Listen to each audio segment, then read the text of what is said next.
We're going to be looking tonight at communication. We're going to be doing two pieces. One is electronic communication, and we have Lizzie from Derry is down with us, or well, she's still up in Derry, but she's here. She's here on Zoom tonight, talking about some stories of electronic communication, particularly with young people in parishes, that we hope will be of interest. So we'll be doing that, and we'll also, Ger Godley will be offering a tool for reviewing other forms of communication in the parish. So there's a picture. There's Jesus with some of the apostles with him in the boat, but he's focused on the crowd, and that's a central theme in Pope Francis's vision for parishes and for church, that our focus is looking out. And I suppose that's why the question of communication tonight is so important. And Jesus looked to speak to the widest possible audience. He didn't confine himself to speaking just to the apostles. They were there to actually help him to speak out, to reach out. So that's, and we just have it down there in very simple terms, the three players in mission today: Jesus, the crowd, and the crew that are helping him. An image of the parish that is very much again in keeping with Pope Francis's vision. So at the center of the parish, we have the C group. They're the people who take on responsibility for mission and for ministry. In the past, they were mainly priests and religious. Today, there's a lot more lay people involved. And the recent mapping exercise that we did in the diocese showed that maybe there's 700 or more groups of individuals involved in mission in one form or another across the parishes. And they're supported by the priests and religious, they're supported by the deacons, the permanent deacons, and they're now also supported by the commissioned lay leaders. And the C group are the group that mainly are involved in trying to communicate out. You know, what's the message we want to communicate, and who are we communicating to? And what this model is saying, well, there's the B group, and the B group are the folk who go to Mass most weekends. They're the regular parishioners. And so certainly we're communicating to them. But Pope Francis is very clear that that's not the parish as a whole. The group beyond the B group, the A group, those who come occasionally, whether it's for weddings or funerals or baptisms or first communions, they're also part of the parish. And Francis is very clear on that. He's also clear that they're more distant from the centre, but their very distance challenges us to communicate our good news effectively. Now he's saying in order to communicate effectively, we have to listen, but that there's a lovely phrase that a Father Halleck has coined: "Blessed are the distant." When he's talking about the A group. And of course, the parish today exists in a wider community of neighbours that are made up of people of different religions and no religion and so on. And part of who we are as church is to engage with our neighbours. So tonight we're starting with Lizzie Ray, and you'll know by her accent, Lizzie isn't a Kerry woman anyway. So Lizzie, do you want to tell us a small bit about yourself before we get into the communications thing? Yeah, so my name is Lizzie Ria. I am the youth director of Derry Diocese. I don't actually even have a Derry accent. I have a Glasgow accent. I'm from Scotland originally, but moved over to Ireland when I was 11 years of age. I have worked for Derry for the last 6 years. I worked in a parish first, and then I was youth coordinator, and then now director of the youth department of the diocese. I mainly work in parishes and schools with young people, and we're going to start tonight kind of just talking about technology in general. I am not going to deep dive into how to create lots of different technology. All of those resources will be available, and I will send them on. Future training is also available as well in regard. Myself and my colleagues we always had social media. Let's say when I came into the job, there was Facebook and Instagram and parish social media as well, and as well as diocesan social media. If I'm honest, none of them were used to the best of their ability until the COVID-19 pandemic. They were used, but they weren't effective in communicating to young people at all. So COVID-19 hit, and we were all struck, obviously, by it. My diocese was one of the only dioceses that didn't furlough their workers. We worked right through the COVID-19 pandemic.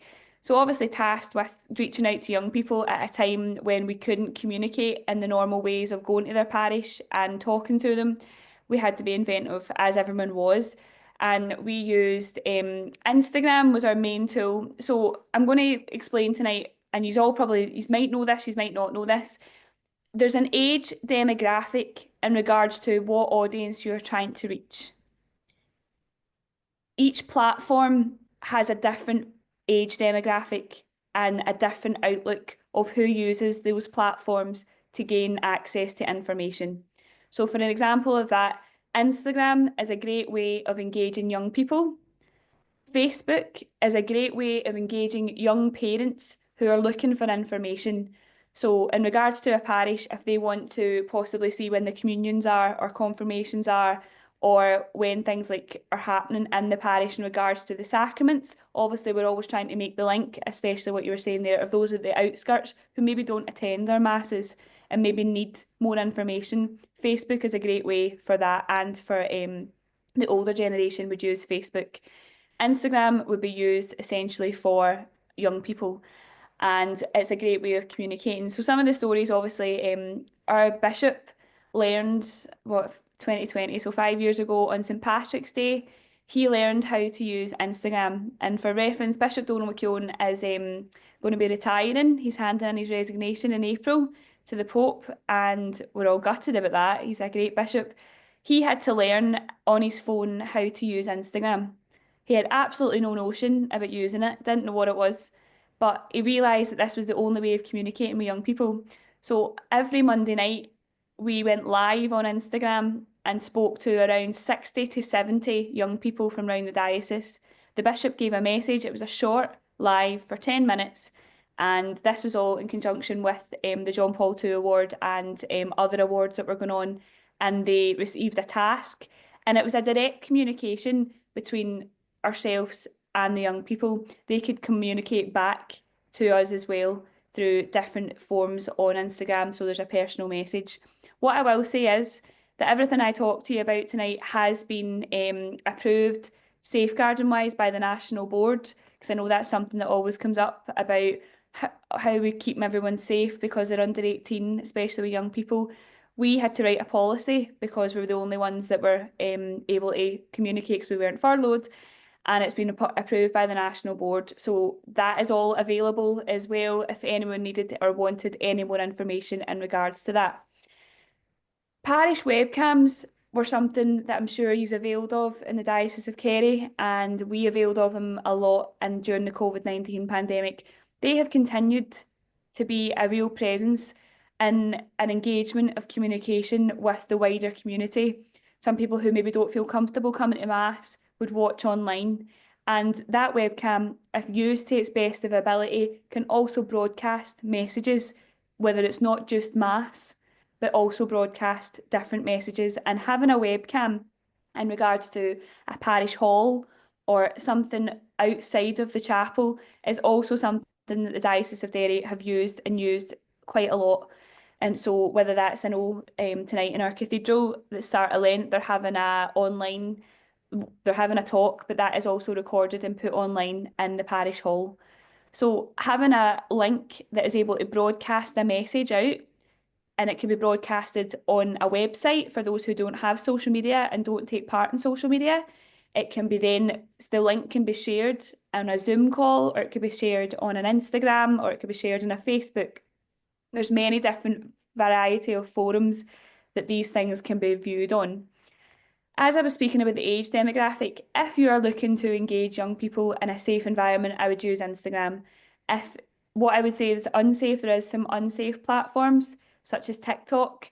We found that Twitter, so X, to be unsafe in regards to comments and not allowing our young people to be as safe as they can is something that we found, and we didn't write any safeguarding policies on that. Now, can I bring you back one step? Say I know nothing about Instagram, right? Just so I just gather from what you're saying there that it has something to do with a mobile phone. Well, yes, it is. It can be used on a laptop or a mobile phone. There Okay. is in many ways you can use Instagram. Instagram is an app the same way as Facebook. It's a broadcasting and Okay. picture app that allows, it's a social media platform that allows a broadcasting message, and young people would use it more than they would use Facebook. Okay. And you can communicate with them. They can communicate with you. They sign up to.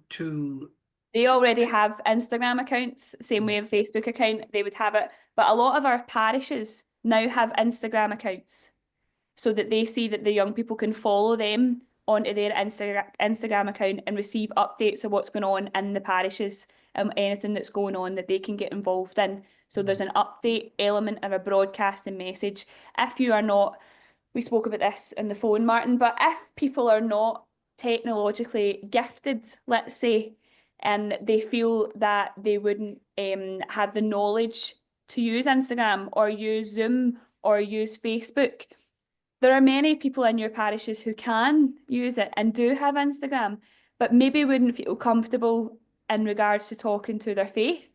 They might not want to talk about their faith. So this is where parishes can use gifts and talents that Pope Francis is asking us. We are all gifted in many ways.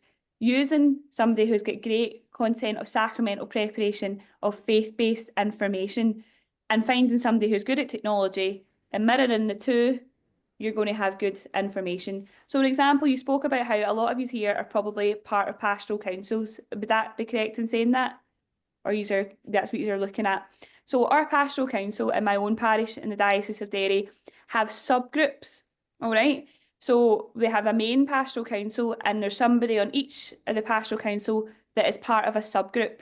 So for example, I'm part of two subgroups.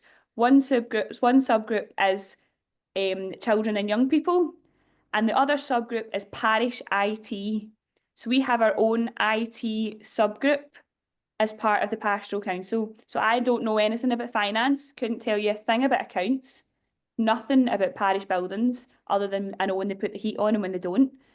Really couldn't tell you anything about that. But IT, I can do. So, for example, things that we would use in communication in our parish IT group, we use the webcam, we use Facebook, and we use Instagram.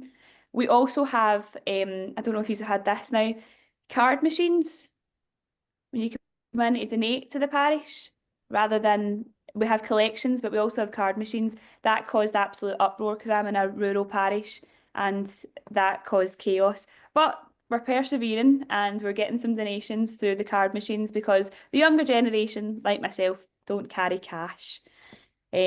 So there definitely is what I'm trying to say is if you find people in your parish that are good with IT, and if you used or maybe thought about a subgroup in your pastoral councils to start with, maybe you don't have a parish webcam and that was something that you could maybe interest and look at that, or maybe you don't have social media, or you're wondering how you get your parish newsletter onto this social platform so that it reaches more people.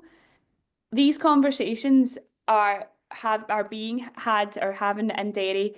I'm not saying they're all going well. Some of our parishes hate technology and don't like it, but a lot more are trying. And there's lots of training that we're providing in regards to this so that they can then maybe think about, maybe I'll try this year, maybe I'll try that and see how it works. So I'm going to stop before I go on to any more and see if you have any questions in regards to anything I'm saying.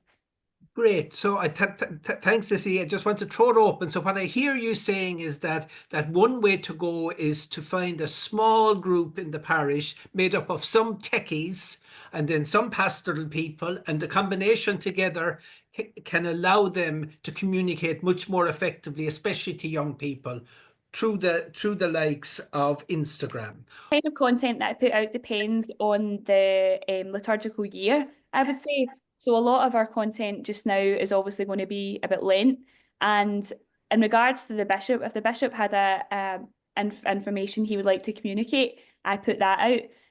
I put all of our promotional stuff out as well. I would put like we're taking a couple of pilgrimages in the summer. I put all promotion. I put good news stories on our Instagram so that people can see young people getting involved in their faith. So if a parish maybe would send me a picture of there was a youth mass on, and they would send it in, and then you would share it and say, look, there was a parish mass, youth mass in this part of the diocese, or these are the types of content. So like good news stories, information as regards to what's going on in the diocese and what they can get involved in, and any updates of you know, what the bishop's trying to say, or liturgical year things is the content that we would use.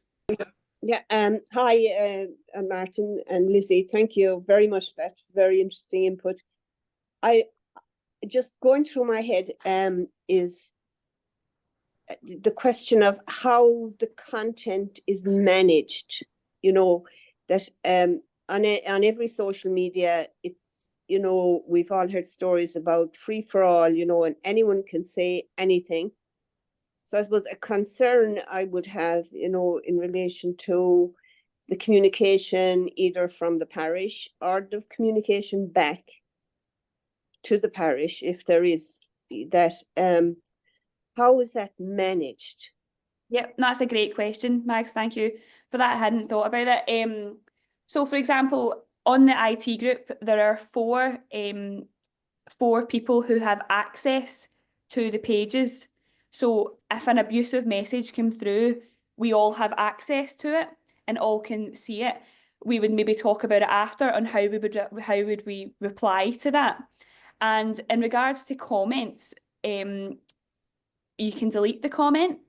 So if there's something coming up, a lot of parishes and Facebooks would be managed by the parish secretary, who would put out maybe the bulletin and the information. And if there was something like, for example, on one of our Instagram lives, there was a comment that was inappropriate, and I turned the comments off completely. So if you don't want to engage and say you didn't have the tools or the people to engage, what you can use social media as is just a broadcasting message.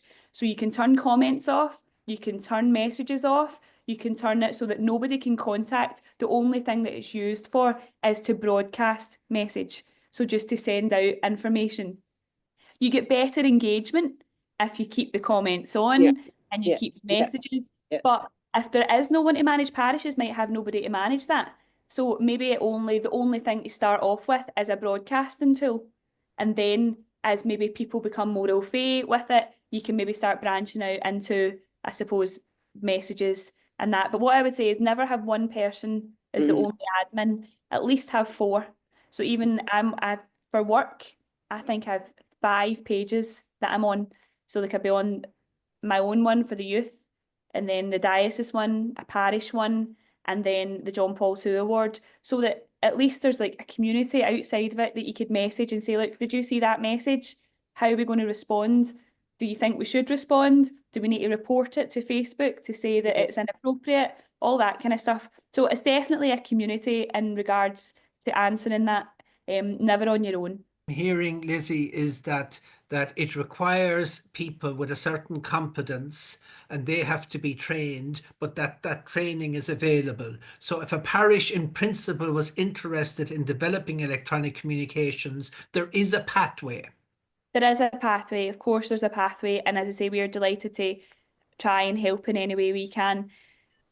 Yes, you need to be au fait with technology, but if you are not, there are small courses, and if you're going to be more integrated into how you especially speak with young people and broadcast on their platforms. But what I will say is a good starting point is definitely Facebook. Facebook, a morning, we did a kind of a evaluation of this, a morning prayer and an evening prayer, right? Just a picture sent out engaged more and more people than we ever thought, especially on the cathedral page. There's thousands will be looking at that. And that can be scheduled in 1 hour and 1 day. So you can do all the same posts that they go out each morning and each night. So it's an hour's work to put them out, not even an hour. And that engagement, because again, people like to see a short prayer in the morning or a short prayer at night. They might not get the chance to go to mass. But that age group, might, whether that be grannies, whether that be parents, they are then showing their young people that and telling their young people that information. So sometimes the young people can scroll by the stuff that I'm putting up, but their parents might have seen it in Facebook, or their grandparents might have seen it in Facebook and says, well, why aren't you at that? That's happening. So there's always ways around it. So you really need to think about your audience. Are you trying to get young parents back to Mass for sacraments? Are you trying to get teenagers involved? I wouldn't try and take it all on at once and think, right, we're going to have this, we're going to try and get this group, this group, this group. Try, start small. Who are you trying to engage? How best to do that? What platform works best for this? Don't try and do it all, is what I would try to say. It's definitely think strategically in your pastoral councils of what can you achieve, what people do you have, and who are you trying to reach. And Lizzie, could I ask you, like, have you a sense of the impact over the years? Like, have you been able to measure it in any way? Like the use of electronic media, what difference has it made, would you say? Yep, we have. We've been able to, especially as I say, evaluating Instagram and Facebook and views on parish webcams is it's a data analysis. Do you know, you can see the engagement. The engagement isn't like you can see it for yourself is what I'm trying to say. So for instance, on a complete number level, you can see the impact that it has because you can see who's watching, who's liking, who's commenting. On a faith-based, you can see where the impact is having because you're reaching more young people than you would because a lot of the young people aren't at Mass, but they've followed your page and they're doing their award and they're trying to get involved. And again, parents, we're noticing parents because obviously the triangle of parish, school and home are so key. And if they can try and be linked in a certain way, whether that be social media, that the school shares the parish's post or the parish shares the school post, all of these links that they can see definitely help engage in the communication between our young parents, between our young people and the older generation as well. Okay. So there's just the benefits I've spoke around this. We have our website here, and in this website there are packs as to how to engage and their guidelines on what you can do in regards to parish ministry. All right.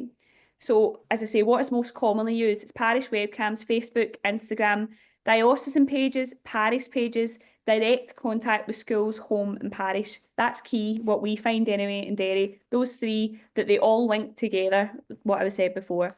So these are some tips, and this is what I suppose a training session would look like. This would go into much more depth as to what we would do on Instagram and Facebook, all right? So the reasons why we would use it is a quick and an easy way to get information out. Say, for example, Mass had to be cancelled. You can put it out and say, look, Mass is cancelled. It will start half an hour later, or do you know, it's a direct way of communicating. It reaches people from all over. So you might be, I know that I'm getting married next week, and I know there's some people that aren't able to come, but they're able to watch my wedding Mass on a webcam. So, you know, you're reaching people that maybe, and my friends in Canada can't come, so they'll be watching that. So there's lots of people you're reaching from all over the world, and it's a great way to spread faith in a popular and cultural way. So Pope Francis constantly says, popular youth ministry and engaging the outskirts, engaging the margins. We're doing that by, yes, I suppose, going into society, and sometimes we find that difficult because society is becoming increasingly less faith-based, but if we use the tools in a peer evangelisation, it definitely helps. So this is how we would do any training. I have all the slides here about how you would set up a page, everything completely about all the different things. So this is an example of my Facebook page from the Derry Diocesan Youth, all right? And we have all the different things of why setting up a Facebook page would be good. So it customises your page. You make a description of your parish and the history, and it has all the information on contacting you. So whether that be a phone number, a website, email, your office opening hours, things that maybe parents wouldn't know or anyone would know. This is a lot of information. This is all the safeguarding in regards to it, about an admin, an editor, a moderator, an advisor. You don't need to take notice of this just now. I'm just showing you what an example of that would be, all right? And explains everything about it. So the capacity is Facebook Live. So we're on Zoom just now. We could also be live just now on your parish Facebook page. So if we were having this meeting, this exact meeting, you're recording it, which is a great idea to then put out, but we could be live. I did interviews live from Zoom on our Facebook page, so you broadcast the message further. So this could be going live to anyone all around the world just now, this meeting. So it's a tool of broadcasting and getting the message out further. Safeguarding. And then Instagram, it's the same thing, all right? All the different things that you would use to use an Instagram. So it's the same format, it's just a different way of doing it, all right? So these are the types of things that we go through in our training, obviously much slower, and every detail is through. But these definitely help engaging with young people. I'm not saying they're going to solve all the problems. It's not. Of course it's not. Do you know, young people maybe aren't interested in faith, but they maybe take notice a wee bit more of a faith message that's coming through. Or maybe they're struggling with their exams and they see a exam prayer in the middle of their leaving cert. These wee things definitely make impacts and create relationships. And that's all we're trying to do, isn't it? Create those relationships. We've been quoting a Father Halleck. He's a Czechoslovakian priest who specializes in the secular culture, and he would say that there's an awful lot of people out there who have faith in an unconscious way, like they don't express it verbally, they don't even know in their head that they have faith, but actually God is present in their lives and that they are responding in an unconscious way, but it comes out in the goodness that's in their lives. But he would say that many of those would look at church as curious onlookers. And it strikes me that what you're talking about there is that if there are electronic media that reaches them, then the possibility of curious onlookers paying attention increases. So it's just an interesting. Our pictures, but I have consent from all those young people that would be their pictures used. That consent comes like if a parish is shared it. A way around that, even as if a school share something, you rather than you post it on your page, you just share their post so that it doesn't come through you. Do you see what I mean? Yeah. And if I am sharing something, I have consent from all of those young people's that their faces are on social media, yeah. And is that some kind of written form or something? It depends it depends what it is. I know that sounds a bit like a loophole, but it does. So if I'm on pilgrimage and I'm taking pictures throughout the pilgrimage, that'll be on the form. Do you know, their pilgrimage form when they sign up? If it's for their John Paul II award, it's part of their John Paul II sign up. So if it's part of a different thing that's going on, it's usually, and if it's not an award or a pilgrimage or something like an event, yes, I would need to create a form in regards to the social media. Into a lot of your activities. Yeah. Yeah. Okay. It's already there. I think a lot of it is, and it's kind of like GDPR. So it's like sharing of telephone numbers or sharing of emails and sharing of images. It's the same thing. Yeah. Lizzie, will you stay with us just for, because what Ger is going to do now is just to chat a bit about just reviewing the parish communications, and just it might be interesting if you have any comment at the end of that. Doing here is present this evening with representatives from parish pastor councils from throughout the diocese, and the recording from this evening will go up on the website as well as other resources. And one resource that we will provide is a form where you can review communications in your parish. It's a document we hope that the parish pastor council might use it as a basis for discussion and reflecting on where you're at in relation to communications.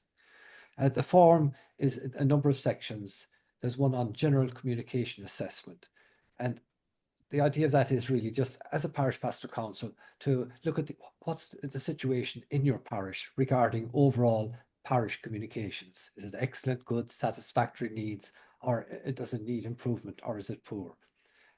Also, a question, are parishioners well informed about parish activities? And again, yes, no, or unsure.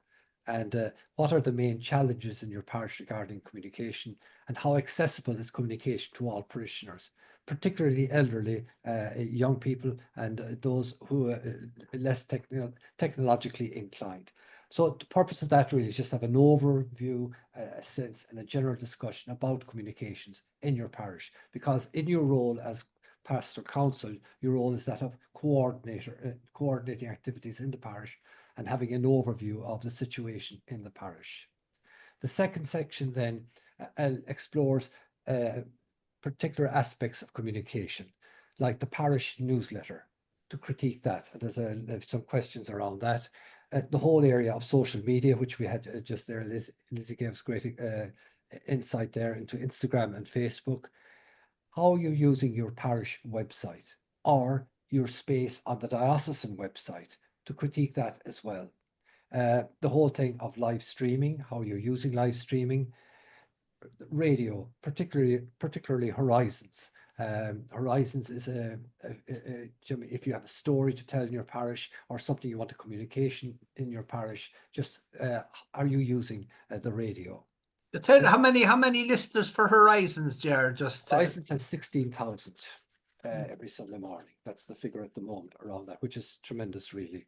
And just an interesting one there I was down in Alihi's parish last night, the parish pastor council there, and they have a lovely little idea. They use, just talk about social media, they use WhatsApp to communicate. But what they've done, there is a difficulty with WhatsApp if you're part of a group. Do you know what I mean? There are lots of people are engaging with it, but they have just one person manages it. That's the secretary. So when the secretary wants to send out information, they also send out the parish newsletter with that to people through WhatsApp and other things. So it's the people have really connected with it, engaged with it, and have found it very, very helpful. That's just an interesting idea from them. Also, you're in your church when you go in your notice board. How is that? Are there notices there from 20 years ago? Is it up to date? Are there posters that need to be removed or whatever? Also, local media. Practically in all our areas now, we have free newspapers or whatever, such things as the Outlooks and the Advertisers, and they're only delighted to take stories from your parish, and lots of people read those as well. And then there's another area in communication, maybe, is to have a look at your church sound system. So these are all, there are little questions under each of these headings in this document for you as a pastoral council to critique things and have a discussion, and maybe you might identify areas that need attention. So the third part then is opportunities for feedback in the parish. How often can the parishioners provide feedback on communication methods? Are there clear ways of doing that? What additional methods could the parish implement?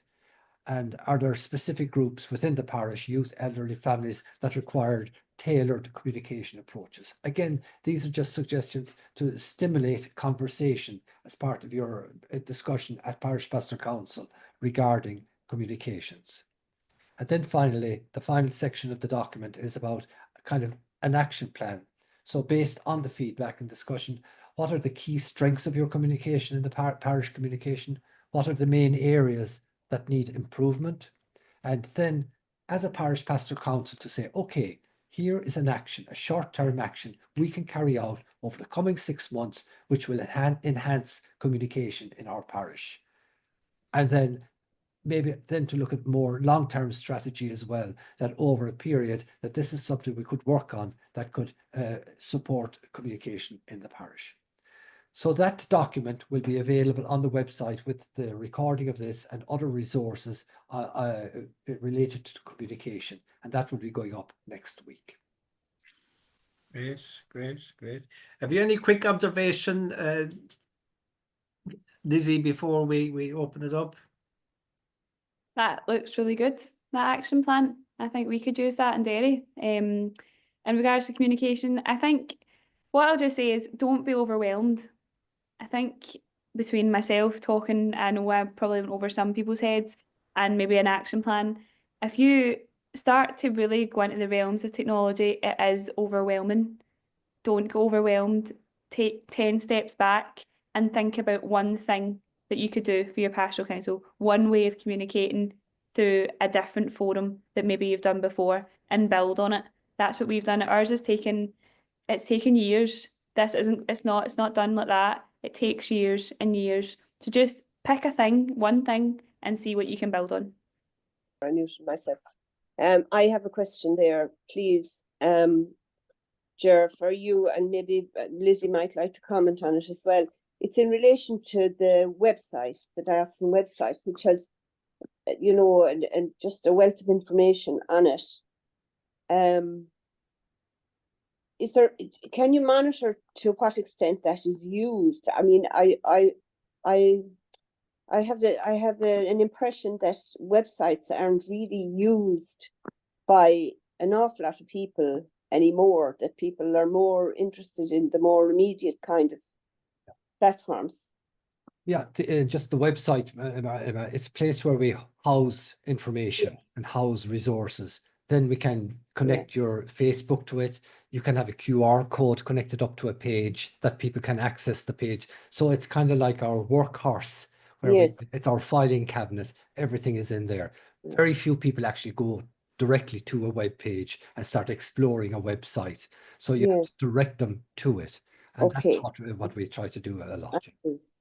And is there any measure on that, Ger? Like, yeah, there is. Yeah, we can. It's like Liz said there. Everything we can tell how many people connect. We can tell where they've come from, what part of what age the group, all that. You get all those profiles on all the various, whether it's Facebook or YouTube. You also have our YouTube channel where we've quite an amount of resources on that.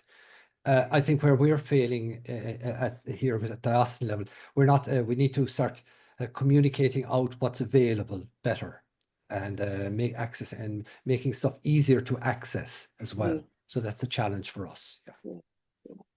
Okay, thanks, Chair. Lizzie, do you want to pick up on Mike's question there? Yeah, it's just exactly that. A website houses lots of different things. Communication and how we get it out there is the biggest challenge, because like I've been saying this last hour, the age demographic, where we put our information, you need to basically do the same thing in 4 different platforms to reach the people that you're trying to reach. So it's about taking that time, and it's also about acknowledgement of the time that it does take to do communications through social media. And sometimes the church doesn't have those resources, or parishes have those resources, meaning somebody to do it, the time to do it, or the money to do it. So that's what I was saying about maybe the website is all that people could manage at that particular point, but it's about directing them to it and how we do it. And it's about obviously building capacity to more people to get involved as best we can. Just wondering, Father Gerard, could you say a little bit more about Horizons and how we could engage better with it? Okay, fair enough.